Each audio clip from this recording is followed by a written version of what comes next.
Ovarian dermoid cyst cancer ആവുമെന്ന് ചോദിക്കാറുണ്ട്.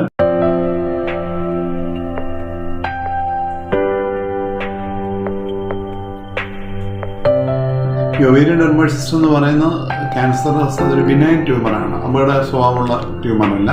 അത് ക്യാൻസർ ആകാനായിട്ടുള്ള സാധ്യത 1 to 2% ആണ്.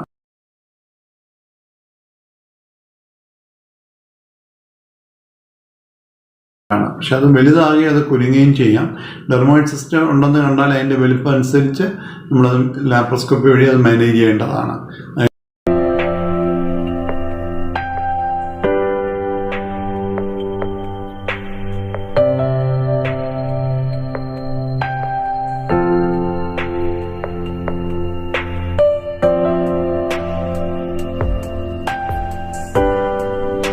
അതിൻ്റെ മാലിഗ്നന്റ് ട്രാൻസ്ഫോർമേഷൻ റേറ്റ് ഒരു 1 to 2% ആണ്.